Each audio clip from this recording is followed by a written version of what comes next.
My name is Andrew Kramer, and I have a company called Video Copilot. And we do software and tools and tutorials for visual effects artists and motion graphics artists.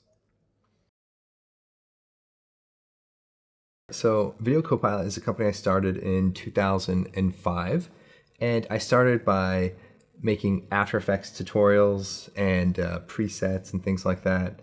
And I think along the sort of journey of learning After Effects and just my own creative pursuits, I began developing software and tools and, just having a lot of fun, try to squeeze as much capability out of After Effects and, just try to create new things, with some of our plugins. We've also created a lot of really cool free plugins like Saber and FX Console, which just help people work in After Effects a little bit easier. And, we're excited about some of the new things that we're working on as well. So I started making tutorials because I saw on some of the forums that people were asking a lot of questions. And a text tutorial always left people a little bit confused. So I thought, hey, here's a sky replacement. It's a fairly easy thing to do if you can actually record your screen and show it. So I decided hey, I'll just make a tutorial, start from scratch. So there's no mystery about what pop-up boxes get pushed, what buttons get pushed. There's no steps that are missing so that people don't get off track. And even now, as I don't know, I've made over 160, 170 tutorials, I still start from a blank screen so that anybody coming into the tutorial, they can see me from the very beginning, start in a fresh comp, and I talk about all the shortcuts I'm doing and everything I'm diving into.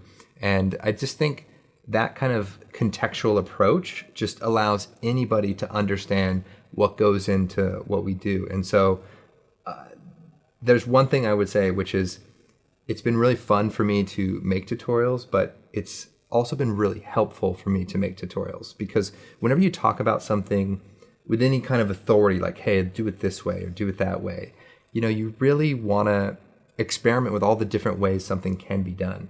So when you're watching a tutorial and it seems so easy, just push that, set that to 15, it's not because I know exactly what it should be. It's that I've been playing around with it and experimenting just to find the right formula, the right recipe, just so it's easier and a shorter tutorial so that people can watch it without downloading all their megabytes. I got into motion design in high school without really knowing about it. I started making some titles and different things like in Final Cut Pro and Premiere. And later on, as the software became more kind of capable, I remember playing around in After Effects, and that just blew my mind with what was possible. The ability to work frame by frame and animate with keyframes. And I'd always been very fascinated with movie visual effects, and so to finally be able to do that kind of thing on a home computer just became really exciting for me. And just got into editing short films and just playing around with cameras and shooting. And that journey kind of just took me down the path where, there was actually a career and opportunities. And basically just kind of being at the right place at the right time as the motion graphics industry sort of exploded and it actually became a real serious industry. So it's been kind of a fun journey, and, there's always kind of new things going on, and, just always trying to sharpen my skills so I can, keep pushing the boundaries. I would say the mentors for me are a lot of different filmmakers, right? Because I just love what you can do in a movie. I love the way that movies can make you feel, that you can see things and you can understand the world in a very different way, in a very succinct way. And that's always fascinated me. And so to be connected to the movie industry through visual effects and being able to do a title design to help contribute to that feeling that is being created, I've been able to look at what some of the masters of cinema have done, and to try to deconstruct even a little bit of their genius, I think helps me just have that extra passion to try to figure it out. And I think that's what's fun about being a CG artist, is that it's a problem-solving game. Everything is a new problem that has to be solved, whether it's software or limitation that has to be overcome. As someone who likes kind of tinkering and playing around, I think I found the right industry. For me, I was really lucky that with Video Copilot, putting that content out there for people to see actually gave me an opportunity to work with some Hollywood directors, specifically J.J. Abrams, who contacted me by email, was like, hey, I like your stuff and, would love to work with you. And I'm just like, oh my gosh, this is crazy. I'm doing tutorials. He's a Hollywood director, just did Mission Impossible. And he said, hey, would love to have you come out and check out this project I'm working on. And that led to some opportunities to work on some TV show title sequences like Fringe and Person of Interest. And then after that, I got a chance to do a title sequence for Star Trek and then eventually working on the new Star Wars movie. So it's honestly all connected to creating these tutorials, and putting out this information for free just allows other people to kind of see what you're about. And, there's just something about our industry that I think that sharing of knowledge that just really kind of comes back. So my working space is a really large piece of wood that is sort of a makeshift desk. And it's a unfinished kind of tan wood with mechanical, like homemade, like pipe legs. And what I like about this desk is it's very, very long and it's very, very narrow. So I can get really close to it when I'm working, or I can put things further in behind the desk. Because I've worked on a lot of desks, and once you have your keyboard and your mouse and your monitor, the space starts filling up and you never want to feel like you're so close to it. So I like big, open, empty spaces to work on, and a mouse pad that's the size of the desk. I've been doing Video Copilot since 2005, and so it's been really cool to see all the different progressions and evolutions of what we do. And now we're doing more 3D, and now there's even more toon and 2D renderings and things like that. So it's all really cool to see all the different takes on it. I would say the one interesting thing that happened is I was talking to a guy, and he's like, hey, Andrew, I really like your tutorials. I've been a fan for a long time, and I actually used to watch your tutorials when I was in middle school, well, no offense, he said. I was like, well, what do you mean? Well, just, maybe I'm getting old, and these young guys are just coming along and just making great stuff. And I'm for it. I love seeing all the awesome innovation. And what really proves to me is that as cool as the stuff is that's out there, there's people still creating new different things that we haven't seen before. And so when you feel like, oh my gosh, it's all been done, and then all of a sudden you see something new, that you should just remember that there's still opportunities out there to just create a new look, a new style. And you just got to keep playing around and finding what you love and figuring it out. I would say Video Copilot is my personal project, because I really do love everything that I do at Video Copilot.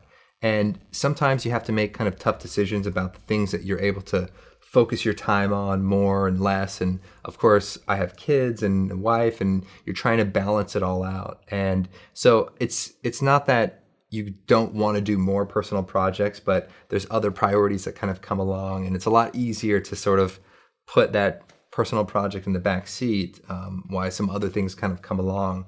But in a way, like, they're still part of the journey of like figuring out what you want to create. And like the fun of doing a personal project and finishing it is still the goal. So I feel like I don't think there's any shame in having that personal project that you're working on. Like, everyone has different ways that they sort of balance their life, and it's fun to have that free time. And if you do, we do love what we do, and to have something that is personal to us that we do want to participate in, I think it's all good.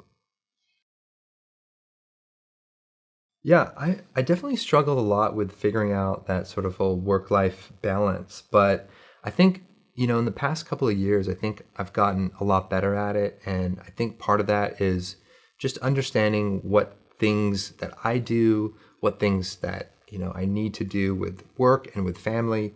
And, more importantly, is finding people that are talented that can help work with me so that we can do more and not always rely on, such a small team of people trying to do so much. And I would find myself, a bit overextended at times where I'm doing this and I'm doing that. And I think once I was able to kind of free myself a little bit from, being involved in that and finding just talented people that could see that vision forward, it really helped alleviate, that balance. And in that way I could spend more time with family and I could be more productive with the things I was doing with work. And, ultimately it's always a struggle because you're always going to be balancing that out, but it's a kind of a tension that you want to have.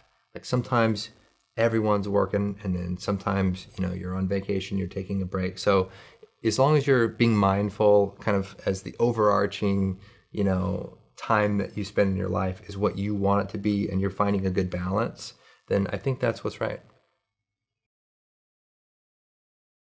Anytime you're creating a new product or a new plugin or something like that, as much as you love it and as much as you have worked on it and spent your time working on it, you never really know what people are going to think of it. You never know really what's going to happen, or even if you work on a tutorial or a video, like you put all of your effort into it, it's still the internet, and, you post things online and you can never be so sure about what you're doing and, what you think is right or what you think is wrong. So for me, I try not to think about that too much. I try to think about what I love and what I think, the software should do and how it should work. And I try to just let that speak for itself. And, but there's definitely, some doubt that creeps in sometimes where you're trying to do something that is a little bit different and, you're waiting to see how it'll be received.